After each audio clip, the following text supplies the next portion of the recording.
রাধে রাধে। আজ আমি একটা ছোট্ট গল্প বলছি। এক শেঠজি ছিল। শেঠজির বাড়িতে একটা ছেলে কাজ করত, খুব বিশ্বাসী। শেঠজির তাকে ছাড়া হয় নাই। একদিন সেই ছেলেটি বলছে, শেঠজি আমি জগন্নাথ মহাপ্রভুর দর্শনে যাব, আমাকে ছুটি দিতে হবে।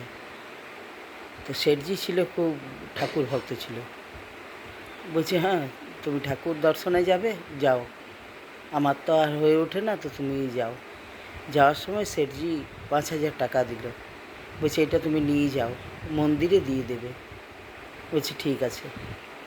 এই বার হয়েছে, যাওয়ার সময় বনের রাস্তা দিয়ে যাচ্ছে, আর বৃষ্টি শুরু হয়েছে। এত বৃষ্টি, কিছুতেই বৃষ্টি বন্ধ হয় নাই। তখন দেখছে সামনে একটা কুঁড়ে ঘর। এই ছুটে গিয়ে কুঁড়ে ঘরে ঢুকিয়েছে। সেখানে দেখছে কতগুলি সাধু বাবা আছে। সাধু বাবারা আগেই আশ্রয় নিয়েছিল। সাধু বাবারা তাদের সাথে কথা বলতে বলতে বলছে, বাবু আজ 3 দিন আমাদের কোনো আহার জুটে নেই, এই বৃষ্টিতে বার হতে পারিনি।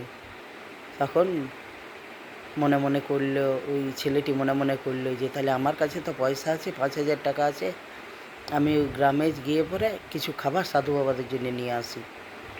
নিয়ে গ্রামে গিয়েছে, গ্রামের দোকান থেকে কিছু খাবার নিয়ে এসছে, সাধু বাবাদের জন্য কিছু কাপড় নিয়ে এসছে, এসে পরে সাধু বাবাদেরকে দিয়েছে। তখন বলছে যে সাধু বাবা বলছে, খুব আশীর্বাদ করলো মাথায় হাত দিয়ে। বলছে বাবা সুখে থাকো, আজ আমাদের এই দিনে ভগবান তোমাকে পাঠাইছে।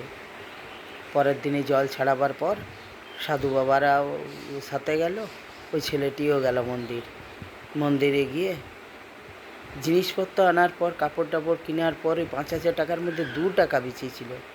সেই 2 টাকা জগন্নাথ বাবু মন্দিরে দিয়েছে। আর সেদিন রাত্রে কী হয়েছে, রাত্রে জগন্নাথ দেব শেঠজির কাছে এসছে। শেঠজিকে এসে বলে বলছে, তুমি পয়সা দিয়েছিলে, আমি পেয়েছি। বলছে 4,998 টাকা।